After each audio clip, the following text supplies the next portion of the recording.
Cuma saya pengen tahu juga,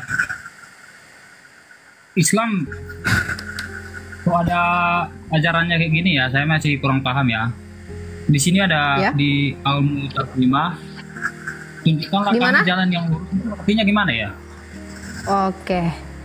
Pertanyaannya adalah apa yang dimaksud dengan ketika kami membaca surah yang artinya tunjukilah kami jalan yang lurus. Seperti itu kira-kira pertanyaannya. Iya benar, ya, benar Umi. Oke. Monggo. Silakan langsung saja to the point kepada Bang Zuma. Host ganti Oke. judul kata netizen masih ada juru. Silakan Bang Zuma. Iya, masih saya ya, teman-teman sekalian. Baik. Jadi ketika kemudian Al-Quran menarasikan ihdinas siratal mustaqim, ini adalah doa. Doa kepada pencipta langit dan bumi. Yang tadi itu yang meneliti hati, yang memahami tentang yang gaib, yang maha melihat lagi maha mendengarkan. Tunjukilah kami jalan yang lurus itu. Apakah kemudian kami tidak tahu jalan lurus itu? Tahu. Karena ayat selanjutnya dikatakan jalan yang lurus itu yang minta kita ditunjukkan oleh Allah itu adalah jalan orang-orang yang kemudian diberi nikmat keselamatan oleh Allah. Jalan orang-orang yang diberi nikmat keselamatan, bukan jalan orang-orang yang tersesat. Itu jalan lurusnya, kita udah tahu jalan lurus itu yang mana. Paham kita.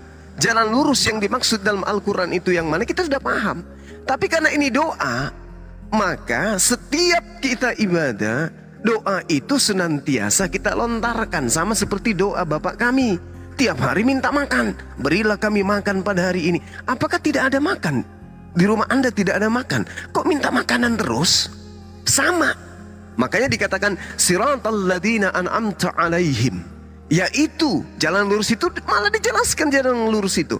Jalan yang lurus itu adalah jalan orang-orang yang telah engkau beri nikmat keselamatan, nikmat kebahagiaan kepada mereka.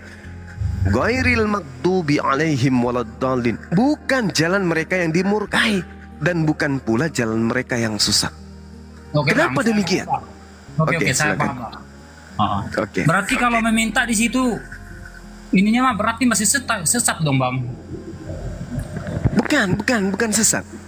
Sekali lagi saya katakan, Di mute setelah ketika, bertanya Bang Jalan biar Bang Zuma. bagaimana ketika saudara minta makan, berikanlah kami makanan hari ini. Apakah di rumah benar-benar nggak ada makanan? Kenapa masih minta? Bukankah sudah jelas ketika orang Kristen bekerja tanggal 1 gajian? Kenapa masih minta makan? Kenapa?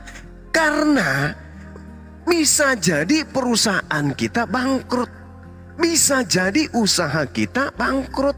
Bisa jadi terjadi pemecatan. Bisa jadi terjadi huru hara. Maka apa yang kita harapkan gajian tanggal 1 bulan depan itu bisa jadi tidak terjadi. Begitu juga dengan iman kita. Bisa jadi hari ini kita taat, bisa jadi hari ini kita ibadah, boleh jadi kita terpengaruh. Kenapa? Karena di dalam kehidupan kita ada yang disebut iblis. Makanya Al-Quran menjelaskan kepada kami bahwa inna syaitan lakum adu fattakhizuhu aduwah. Sungguh setan itu musuh nyata bagimu, maka perlakukanlah ia sebagai musuh. Karena sesungguhnya setan itu hanya mengajak golongannya agar mereka menjadi penghuni neraka yang menyala-nyala. Sedangkan setan tidak pernah berhenti. Misalnya nih, hari ini Uni Ripa didatangi oleh setan. Wahai Uni, buka jilbabmu misalnya, nggak usah kau pakai jilbab keluar dari rumah. Bisa jadi Uni Ripa tidak tergoda. Boleh jadi. Tapi apakah iblisnya itu kemudian berhenti? Tidak. Besok datang lagi dia, menggoda lagi. Seperti itu adanya. Sehingga hari ini iman kita kuat, bisa jadi besok tidak kuat. Makanya Al-Quran menarasikan, ya ayuhan nas kulu mimma fil ardi halalan tayyiba wa la tattabi'u khutuwatis syaitan. Janganlah kamu mengikuti langkah-langkah setan. Berarti setan di dalam menyesatkan tidak sekaligus, tetapi step by step, selangkah demi selangkah, selangkah demi selangkah. Nah, untuk itulah kemudian kami umat Islam membentengi diri dengan bersandar kepada pencipta langit dan bumi. Tunjukkanlah kami jalan lurus. Artinya apa? Bimbinglah kami agar kami tetap istiqomah di dalam menjalankan perintah-perintahmu. Kan sudah ditunjukkan tadi, yaitu jalan orang yang engkau beri nikmat keselamatan, bukan orang yang engkau murkai, bukan pula orang yang sesat, bukan pula orang yang engkau murkai dan yang durhaka kepadamu. Itu jelas itu. Sama seperti ketika kemudian Anda tahu di lorong sebelah rumah Anda itu ada lampu merah, tapi ada kalanya Anda bisa menerobos lampu merah itu, padahal Anda sudah tahu di situ ada lampu merah. Ada sesi, ada saat di mana Anda bisa saja menerobos lampu merah itu. Padahal kita tahu lampu merah adalah tanda berhenti. Kuning hati-hati, hijau baru jalan. Lampu merah Anda terobos, apa yang terjadi? Apa yang terjadi? Tabrakan. Nah sekarang pertanyaannya, apakah Anda tahu bahwa lampu merah tandanya berhenti? Tahu. Kenapa Anda terobos? Karena tidak taat kepada perintah itu tadi. Nah makanya kita selalu minta dituntun supaya setiap saat upaya dalam kehidupan kita ini senantiasa bisa tunduk dan berserah diri kepada Allah. Senantiasa selalu patuh kepada lampu merah. Jangan menyalip apapun yang terjadi. Itu maksudnya Bang, silakan. Oke Bang. Kalau untuk di agama Kristen kan udah ada mujizatnya tuh, bahwa Tuhan Yesus sudah membuktikan bahwa dia turun ke dunia untuk menebus dosa umat manusia. Kalau di kepercayaan kalian, apa salah satu contoh mujizatnya ya Allah kalian gitu? Iya, jadi kalau berbicara mengenai mukjizat, kita harus menggunakan logika sehat, ya, bahwa apa yang terjadi kemudian di atas muka bumi ini yang disebut mukjizat, itu ranahnya bukan ranah Tuhan yang melakukan, dalam arti kata yang mempraktekkan, tetapi Nabi. Makanya di Al-Quran sangat jelas diterangkan ketika Allah mengutus Nabi Musa. Nabi Musa diberi mukjizat. Diberi mukjizat kepada Nabi Isa ketika kemudian diutus kepada Bani Israel. Rasulullah Muhammad SAW diberi mukjizat ketika datang sebagai khataman nabiyyin, penutup para nabi. Jadi pencipta langit dan bumi itu bukan makhluk. Kalau Anda mengatakan mukjizat Tuhan kami datang ke bumi menjadi manusia, bangkit dari kematian, itu bukan Tuhan.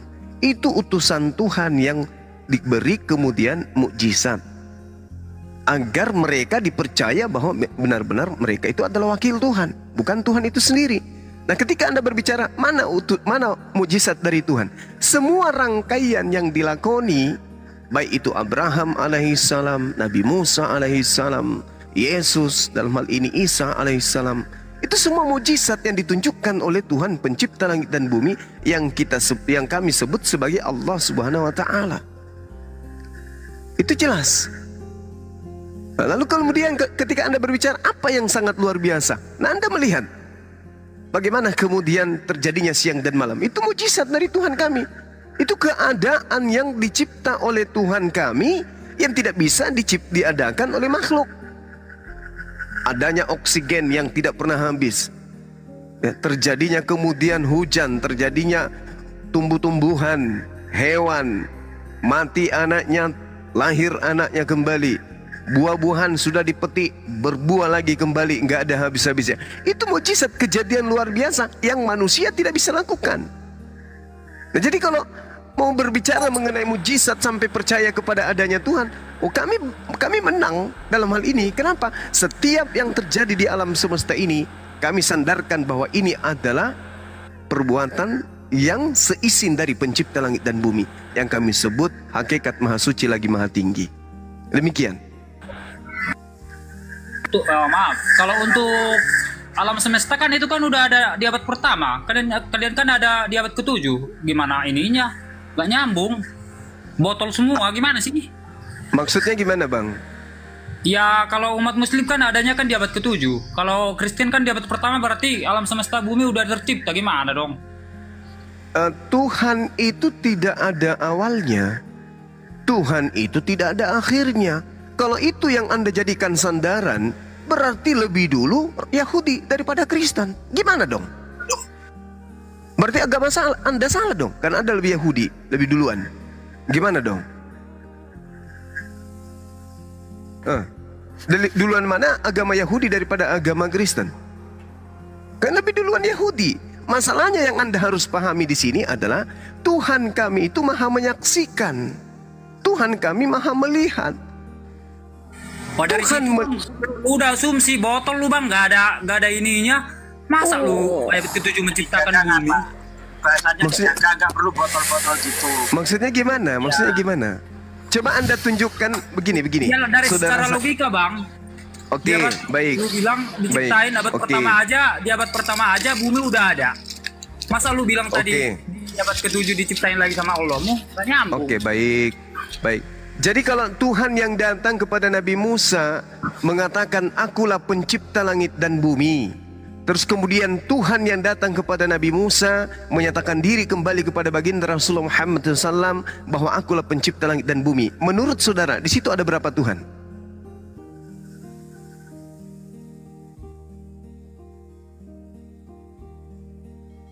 Meow. Kok diam kau? Ada berapa Tuhan di situ, Bang?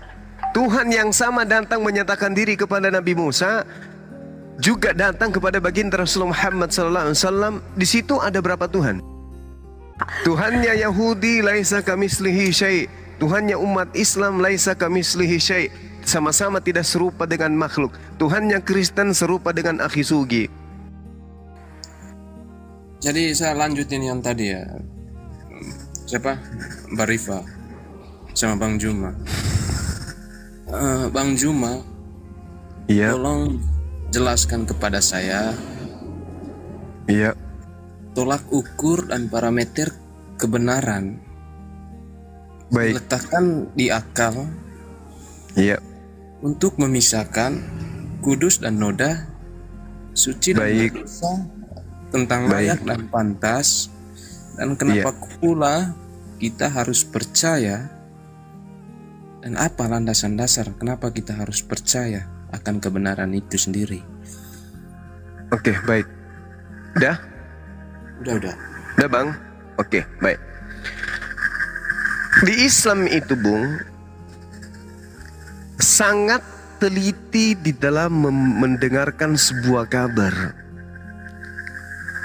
Dan di Islam juga memahami bahwa di balik alam semesta yang fana ini ada yang menciptakan, gitu. Nah, berarti Tuhan itu ada, ya, itulah pencipta yang kami sebut Tuhan. Namanya Allah. Gelarnya Subhanahu wa ta'ala, hakikat maha suci lagi maha tinggi.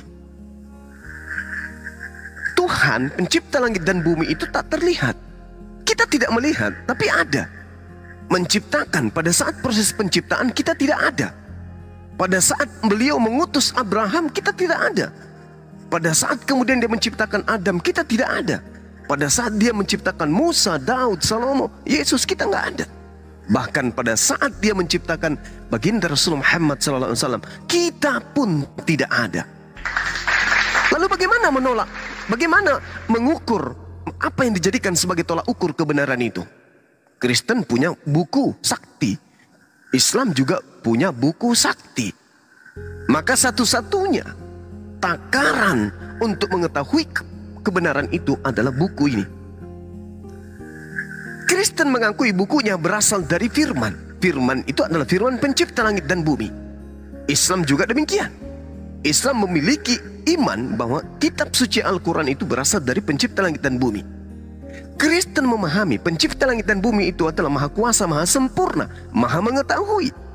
Islam juga demikian. Pencipta langit dan bumi itu maha mengetahui. Sekarang, kitabnya Kristen dan kitabnya umat Islam diimani dua-duanya berasal dari esensi yang maha mengetahui. Kalau di antara dua kitab ini ada yang tidak berkesesuaian dengan kebenaran, logika, sejarah, akal, ilmu pengetahuan, berarti dengan kata lain itu tidak berasal dari hakikat sang maha mengetahui. Saya kasih contoh satu. Al-Quran jelas 1400 tahun silam menerangkan bahwa di dasar laut ada api. Ada api yang berkobar-kobar di sana. Rasulullah Muhammad SAW tidak memiliki mikroskop, tidak memiliki alat canggih, tidak memiliki alat selam, tidak memiliki kapal di laut, tidak memiliki kemudian alat yang canggih dan tidak hidup pada zaman modern seperti sekarang untuk mengetahui isi kandungan yang ada di dalam laut. Tapi kenapa beliau tahu? Karena informasi yang ada dalam kitabnya yang dibawa itu bukan dari dirinya, tapi dari Sang Maha Mengetahui. Itu jelas itu. Nah, sekarang mari kita bidik kitab saudara. Jangan perbandingan seperti itu, karena di kitab saudara itu nggak ada. Nah, kalau kita melihat, kita ambil embrio saja. Di dalam kitab saudara, Ayub 10 dikatakan embrio itu mengeras seperti keju. Ilmu pengetahuan, namanya ilmu dan pengetahuan. Artinya sesuatu unsur yang dihasilkan dari hasil penyelidikan dan manifestasinya adalah kebenaran absolut. Kita lihat bahwa ternyata embrio itu tidak mengeras seperti keju. Dengan kata lain, buku Anda ini bukan buku yang diasaskan dari pewahyuan Sang Maha Mengetahui, tetapi dari Sang Karang-karangan, Sang Pengarang, Sang Penghayal, Sang Penduga-duga, Sang Asumsi. Dengan demikian, gugur kitab saudara sebagai firman Sang Yang Maha Mengetahui. Karena tidak mungkin kalau dia berasal dari Sang Maha Mengetahui. Bagaimana mungkin dengan pengetahuannya dia tidak memahami isi kandungan embrio dalam hal ini? Kok bisa dia katakan mengeras seperti keju? Sedangkan fakta dalam ilmu embrio jelas sekali, darah ketika dia dikentalkan dia seperti lintah. Berarti lebih benar Al-Quran. Kenapa lebih benar Al-Quran? Karena membuktikan Al-Quran dari Sang Maha Mengetahui. Nah, kitab Anda bagaimana? Benar nggak? Menurut pengetahuan bahwa darah ketika kental untuk menjadi manusia, dia mengeras seperti keju. Akhirnya begitu dia keluar dari rahim, ibu-ibu ketika melahirkan, yang keluar adalah bayi yang kaku seperti keju. Apa betul? Itu dasar pijakan. 1 poin aja itu. Silakan. Oke Bang, mungkin yang ini yang terakhir ya, saya bertanya. Ukuran dari kebenaran Tuhan udah diuraikan sama Bang Juma, udah saya terima. Sekarang kita ke kitab Bang. Kalau misalnya begini Bang, seperti yang Abang uraikan tentang kitab. Misalnya ada kitab suci nih, di luar dari agama kita, baik agama saya maupun agama Abang. Ada kitab suci misalnya. Kitab suci itu dalam ayat-ayatnya itu beriringan dengan peradaban, beriringan dengan sejarah, beriringan dengan ilmu pengetahuan. Pokoknya enggak ada kontradiksi dalam satu buku kitab suci itu. Dan kitab suci ini mengaku atau mengklaim bahwa ini kitab suci itu firman Tuhan untuk sebagai kita bangsa-bangsa yang percaya kepada Tuhan Bang. Ukuran kita membenarkan kitab suci itu dari mana lagi Bang? Oke, menurut Abang itu gimana dalam pemahaman Abang? Silakan Bang. Sorry, saya belum monitor kali tadi, apa pertanyaannya? Diulangi lagi, Laskar. Oke, cukup 1 menit ini Bang. Gini Bang, misalnya kita umat-umat yang percaya akan adanya Tuhan. Nah, kita dihadapkan kepada suatu peristiwa. Katakan ada kitab suci yang di dalamnya itu tidak ada kontradiksi sama sekali. Dia beriringan dengan peradaban, dia beriringan dengan sejarah, dia beriringan dengan ilmu pengetahuan. Pokoknya bisa dikatakan sempurna dengan sesuai dengan kenyataan yang ada sekarang. Dan di atas itu semua Bang, kitab ini mengklaim bahwa ini firman Tuhan. Bagi kita orang yang percaya akan adanya Tuhan, bagaimana kita mengukur kebenaran dari kitab ini? Begitu Bang, menurut Abang itu gimana? Ya, justru itu tantangan. Al-Quran menarasikan dengan sangat jelas, kalau sekiranya Al-Quran itu berasal dari manusia, maka tentu akan terdapat kesalahan di dalamnya, akan banyak kontradiksi di dalamnya. Disebabkan karena itu tidak ditemukan di Al-Quran, itu sama dengan bahwa Al-Quran itu berasal dari pencipta langit dan bumi yang maha mengetahui. Dengan demikian, maka Islamlah yang benar. Dengan Islam yang benar, maka manusia harus menjadi Islam. Karena itu benar, karena Islam benar, maka tidak ada kebenaran di luar Islam. Karena sudah diketahui bahwa Islam itu adalah agama benar, maka zalimlah orang yang setelah datang Al-Quran kepada mereka tidak beriman kepada Al-Quran. Ini yang dinarasikan Al-Quran. Karena tidak ada kesalahan, berarti itu bukan dari manusia. Karena bukan dari manusia berarti dari pencipta langit dan bumi. Karena dia berasal dari pencipta dari langit dan bumi, maka segala aspek perintah dan larangan yang ada di dalamnya yang diberlakukan untuk manusia, maka itu harus diimani oleh orang yang berakal. Ketika Allah mengatakan bahwa Al-Quran itu dinuzulkan oleh Allah melalui Roh Kudus. Bil bayyinati waz zubur wa anzalna ilaika dzikra litubayyana lin-nasi. Jadi Al-Qur'an kemudian diwahyukan oleh Allah untuk supaya Rasulullah Muhammad SAW menyampaikan kepada seluruh umat manusia apa yang Tuhan inginkan supaya manusia itu berlakukan dalam kehidupannya. Demikian. Ya, silakan Laskar, ada lagi yang mau ditekankan?